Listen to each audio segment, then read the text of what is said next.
Hello, my name is Andy Zapata, and I'm the person who writes the UIL Middle School Calculator Applications tests. I would like to share with you some ideas about the nature of the contest, share with you some tips on how to solve certain problems, stated, geometry, and numerical calculation problems that I call the number crunchers. I will also share with you some slides on resources that you might want to avail yourself of for your students. And then finally, there's a few slides on some practice problems that you can uh, work at your leisure. And I say at your leisure because I'm going to send this PowerPoint to the UIL, so that's something that you can download and have for your own. Okay, so let me go ahead and share with you the PowerPoint, and we'll begin the session here about middle school calculator applications. Okay.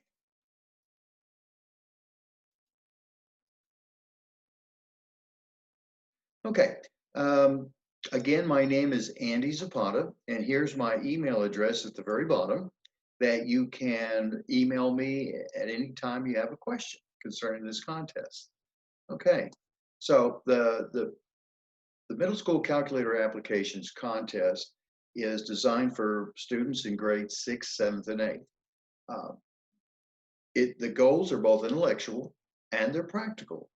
Basically, having the students use a calculator to solve some everyday problems. The test contains 80 problems, and the students have 30 minutes in which to work them out. They consist of problems that involve addition, subtraction, multiplication, division, roots, and powers. They also include some straightforward calculation problems that, again, I call the number crunchers, and simple geometric and stated problems similar to those found in some recently adopted textbooks. Now, the type of calculator that students can have is any silent handheld calculator that doesn't require any auxiliary electric power. The calculator data and memory should be cleared prior to the contest. And students, our students have learned how to program some of their calculators. Students may not use pre-recorded programs during the contest. If the students have recorded or programmed their calculators to solve certain things, they have to take them out of the calculator prior to it being used in a contest.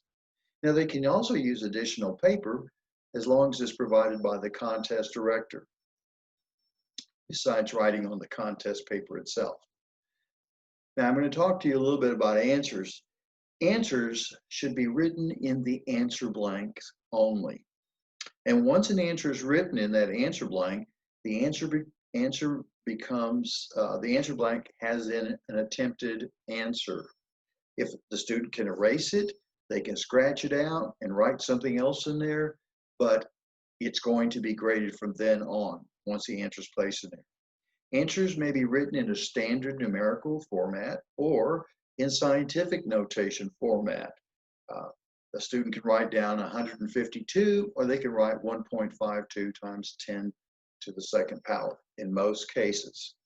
It's expected that the student will become very familiar with the characteristics of that tool, the calculator, that they're using in the problem-solving process. And so in the following slides, again, I'm going to show you a sample of a middle school calculator test, and I'll show you some examples of crunchers, number crunchers worked out, as well as stated in geometry. And I will show you some slides with additional resources for you to look at and perhaps purchase. Okay? Now, here's an example of two types of calculators. The one on the left is a TI 83 Plus calculator, and the one on the right is an HP Hewlett-Packard 35S calculator. Okay. The format for the middle school calculator contest is not the same as the high school calculator contest. Okay. And on these next two slides, I've listed the problems the problem types as they appear on the different pages, okay? So here they are, and then here's the last of the problems, the 80 problems altogether, okay? And here's a sample of a calculator test. Here is page 1 and page 2. Page 1, if you notice at the bottom of the page, there are 3 stated problems. And page 2, at the bottom, there are another 3 stated problems. Page 3 and 4 are similar. There are 2 stated and 2 geometry on both page 3 and page 4. On page 4, the geometry at the very bottom always involve right triangles, okay? On page 5, you'll notice that there's only 2 stated problems at the bottom. On page 6, there's 2 geometry problems at the top and 2 stated problems at the bottom. And again, number cruncher problems are, in between there. And then on the last page, page 7, there are 2 geometry problems at the top, and it finishes up with stated problems at the bottom. So that's what a sample test looks like for the middle school calculator test. Okay, now all number cruncher problems and all geometry problems, their answers must be written, not may, but must be written in a 3 significant digit format.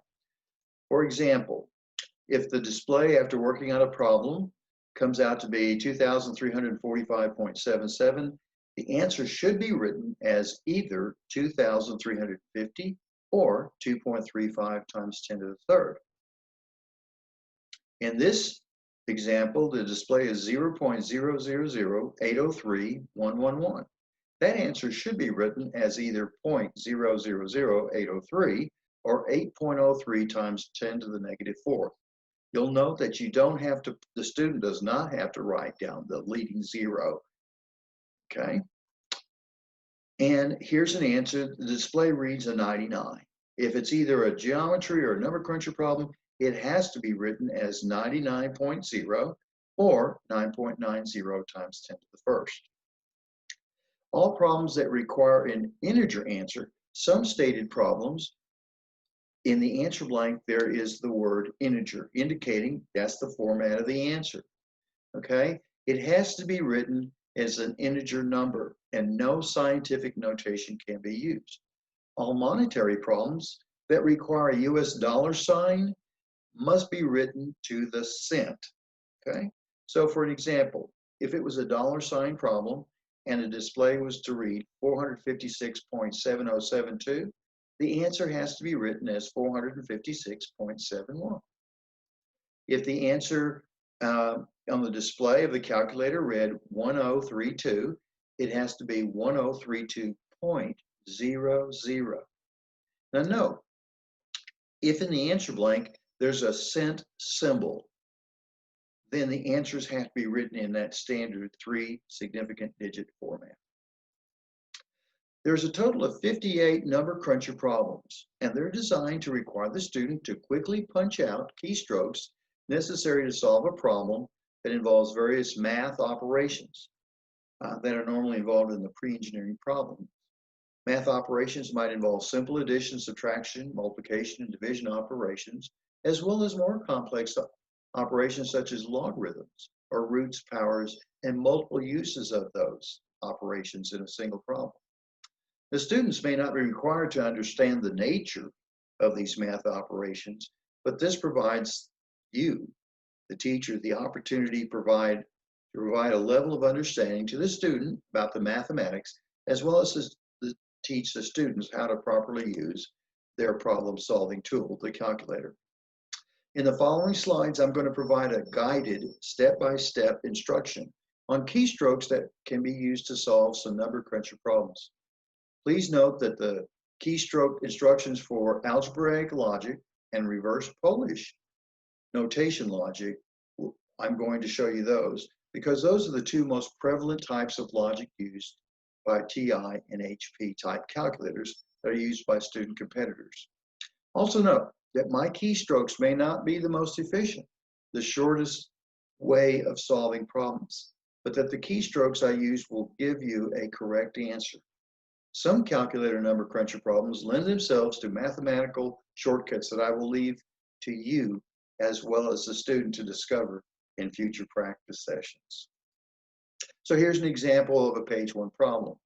Okay, now it's 193 times pi times 155. Using the reverse Polish notation of the HP calculator, the first step is to type in 193. The next step is to type in or press the button, the enter button. And the next step is to, let's see, press Control Cos, which gives you the pi symbol in the HP display, and then press times to multiply those two, then to type in 155, and finally press times, and that will give you the answer. That's this on the display, which of course should be written in that format. Okay, here's the same problem, but it's worked out on a TI calculator. Okay, the first step would be to type in 193. Then the next step would to press times, and the next step would be to press the second and the caret symbol. That will give you the pi symbol on the TI-83 Plus, and then press times, and then type in 155, and finally press enter, and that will give you the same answer we received earlier, okay, which again should be written like that. Okay, so there's a page 1 problem that's been worked out using the TI and the HP calculator. Okay, now here is a different problem. This would be found on page 2. Okay, and for HP, the first step would be to type in 131. The next step would be to press enter. The next step would be to type in 137 and then press the plus key. Then type 134 and press enter. Then type in 30 and press divide, and then press divide again. And after you press that divide symbol, then that will give you the answer. The number on your display is the answer to all of this portion of the problem. The next step then is to type in 0.00247 and then press enter, and then type in 157 and then press divide, and then finally press times to give you the answer. Okay, so that's with the HP logic. The same problem worked out with the TI-83. Press open parentheses, type in 131, press plus, type in 137, press close parentheses, press divide, type in 134, press times, type in 130, and then press times, type in 0.00247, then press divide, type in 157, and finally press enter. And that'll give you this very same answer that we received earlier. Okay, now this next problem that you're about to see, this cruncher problem, 56, is, I think it's around page 4, maybe page 5. The problems can vary from different locations. The first thing on an HP calculator is to type in 18.2, press enter, and then type in 11.8, and then press minus, and then press the 1 over X button, and type in 43.8, press divide, type in 17.6, press enter, type in 75, press plus, press the X squared button, press divide, and then press the square root button to give you the answer. For the same problem for an 83, press second X squared. That'll be that gives you the square root symbol. Okay, press open parentheses, type in 18.2, press minus, type in 11.8, press close parentheses, press the x to the -1 button and press divide. Then press open parentheses, type in 43.8, press times, press open parentheses again, type in 17.6, press plus, type in 75, close the parentheses, press that close parentheses button, press x squared, press another close parentheses, and then finally press enter to give you the same answer. Okay, so there's some examples of number cruncher problems, step by step worked out for you. Okay, now the stated problems. There are 14 stated problems. Some stated problems just involve straightforward calculations. Some stated problems you might see involve motion with average speed, the basic distance equals rate times time formula. Another type of motion problem that I put on tests could involve what we would call acceleration. Those formulas for acceleration problems are a little bit more complicated, and in most instances, they will be given in the problem itself. The formula will be given in the problem itself. There may be problems related to probability, odds, Pythagorean relationships, simple interest, solving ratios, some related to consumer arithmetic, some involving conversions of one quantity to another that are not listed on a conversion table that I'll show you in a little bit. Some problems involve not only simple percent concepts, but also percent concepts involving percent increase or decrease and percent error. Some problem will have a formula written into the problem itself. There'll be a formula somehow encased in language and words in the problem. And the student has to read the problem and decipher it and come up with a formula to actually solve that problem. Some stated problems you might see are of Algebra 1 course and could require the use of a quadratic formula. And there may be some stated problems whereby the students are required to remember a geometric formula. So here's a simple example, or excuse me, here are some conversions that your students may need to know. Now, a lot of these calculators the students have, they already have conversions in them, okay? And it's just a keystroke, you know, to call up the conversions. But these conversions that you're seeing here are ones that I think the students should know or have memorized, okay? If they're not, all of these conversions can be found in the UIL Calculator Applications Contest Manual on page 94. And this manual can be purchased from the UIL. Okay, so now let's look at a practice stated problem. The sum of pi 12.8 and the positive value of square root of 12 is equal to what number?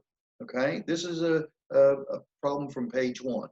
Okay, well, this is what the problem would look like written out. And if when the student just put those values into their calculator and crunched it out, then it would give us that value, which of course would be written like this. Okay, now another problem, this would be like a page 2 problem. In every cupro-nickel dime, or if every cupro-nickel dime has a mass of 2.268 grams, at most, how many dimes are in a mass of 2.50 kilograms of dimes? Notice that in this problem, in the answer blank, the word integer is there. That means when you solve all this, the answer has to be written as an integer. So, okay, this part that I've written out as a solving process involves converting kilograms into grams. Then if you divide that by the number of grams per dime, the units cancel out nicely to just give us dimes, which means if you solve it correctly, you get 1,102.2927 and some other digits, okay? But as an integer, you have to write down 1102. That's certainly more than 3 significant digits, right? And in a lot of money problems and a lot of, and some integer problems, the answers may have more than 3 significant digits, okay?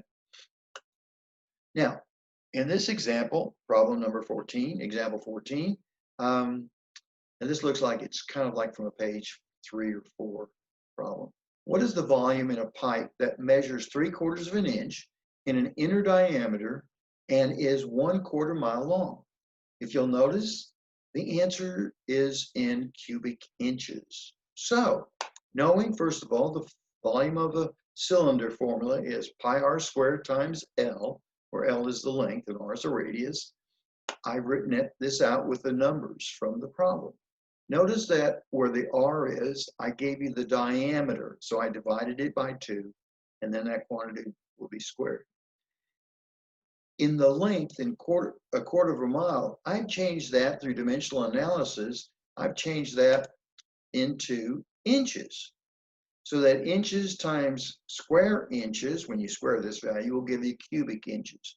And if you do this all correctly, the answer comes out to be 6997.8976 and so on, which of course in the correct form would be that.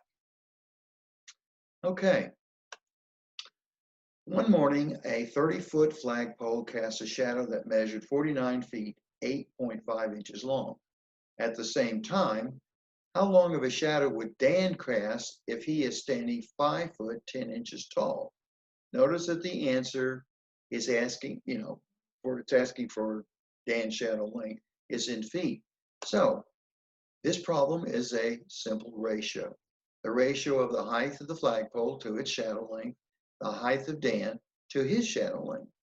Notice that I've converted the inches into feet, okay? So that when we solve this out correctly, the answer comes out in terms of feet, and of course that would be written like that. The distance traveled when something is uniformly changing speeds, accelerating, is found by taking the average of the beginning and final speeds and multiplying that average by the time it took to change speeds. So how far does a car travel during 5.0 seconds it took to uniformly speed up from 55 miles per hour to 65 miles per hour? And the answer is going to be asked for in feet, okay? Well, first of all, it is an acceleration problem, and reading the problem, this is the formula that you get. The initial speed, the first speed, plus the second speed divided by 2 would be the average speed times time. Okay, now putting that formula with the numbers, and notice that after 55 miles per hour, I have times 22/15. Those of you that are familiar with number sense shortcuts will know that 22/15 basically converts miles per hour into feet per second. So all of these units then will be in terms of feet per second. And when you multiply it by seconds, then your answer comes out to be feet. Okay? Here's another example. Twice a certain number greater than 1 plus its reciprocal is 10. What is the number?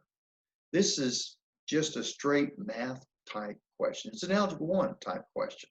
And written out in an equation form, it would look like this. Twice a certain number plus its reciprocal is 10.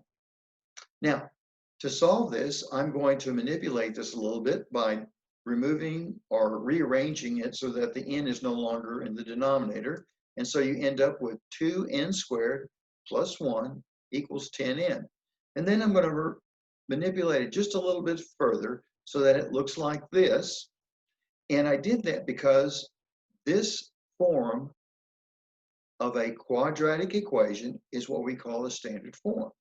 The reason I put that is because the quadratic formula, the formula that allows you to solve a quadratic equation, looks like this, where these variables, b, a, and c, represent the coefficients in front of the equation in a standard format. So then plugging in the numbers, and if you'll notice that there's a plus or minus, which means that we have 2 possible answers, you end up with this. But because the problem said that the number had to be bigger than 1, then we just choose the 4.9 or 4.8979, but rounds to 4.90. Okay? This particular problem involves a science teacher who has so many children in her class. She has 11 girls and 12 boys, and evidently she randomly picks a student to answer a question And the question that's asked is, what is the probability that she will pick a girl? Well, probability of picking a girl would be the number of girls, 11, over the total number of students in the class, which comes out to be that value, or written correctly, would be this. So almost half. That would almost be the probability. Okay. Here's the percent error problem. What is the percent error in using 365 days per year, given that a year is defined as 365.256 days? Okay, well, there's a formula for percent error. Percent error is found by taking 100 times the approximate value divided by the exact value minus 1, that quantity. So for our problem, when you substitute, it looks like this, and when you solve it, you end up with that value, which of course in the correct format is this. Okay, another percent problem is percent increase. This problem says, what is percent increase for $125 and 100? Okay, well, the formula for percent increase is 100 times the quantity of the larger number divided by the smaller number, minus 1. So for our problem, it looks like this. And when you solve that out, you get 25, which is 25.0 or 2.50, 10 to the 1. Okay? So those are some practice stated problems, and there's lots more for you to study. Okay? But there's also some geometry problems, as you saw earlier. There are 8 geometry problems of 2-dimension or 3-dimension in nature on pages 3, 4, 6, and 7. Typical geometric figures would be circles, squares, triangles of all kinds, and rectangles, rhombus, parallelograms, trapezoids, and so on. Okay, and 3-dimensional ones, right cylinders, cone spheres, square-based pyramids. All the formulas you will need are currently on page 95 through 100, again on that UIL calculator applications contest manual. The students should also know formulas associated with finding angles and sides of right triangles using the sine, cosine, and tangent functions. In addition, the students should be able to find areas, total and lateral surface, and volumes of geometric figures mentioned earlier. And finally, the students should be able to solve geometry problems involving variations of these geometric figures. They may see hemispheres, 3/4 circles, figures where there's a combination of geometric figures like a semicircle and a triangle, or a hemisphere and a cone. Okay, so anyway, they need to be able to do those. Okay. Okay, so here's a sample geometry problem. Okay, let's see. This is on page 3, a rectangle. Now it looks like we're trying to find the perimeter. Okay, this is the equation that could be used, the length and the width, and then multiply that by 2, and you get an answer of this, which of course would, in correct form, would be this value right here. Okay, now this is a right triangle problem. Okay, and they're asking for the length of this leg. Okay, the Pythagorean relationship with the substituting the numbers would look like this, and when you solve it, you get that, or this is an answer. Another right triangle problem. This time we're asking for this angle, the measure of that angle in degrees. Okay, now that angle measured in degrees, that you'd have to use the trig function of cosine. The cosine of an angle is defined as being the side adjacent, the length of that, divided by the hypotenuse. Okay, and when you divide those two numbers out, you get this. But that's the cosine of the angle. That's not the actual angle. That's just the cosine. To get the actual angle, you need to press the key sequence that gives you the inverse of cosine, which in some calculators it looks like this, arc cosine. Some calculators have cosine to the -1 power, but in any case, when you press this key, and for that value, that decimal number 0.84151 and so on, then when you press that key, you'll get 32.6992.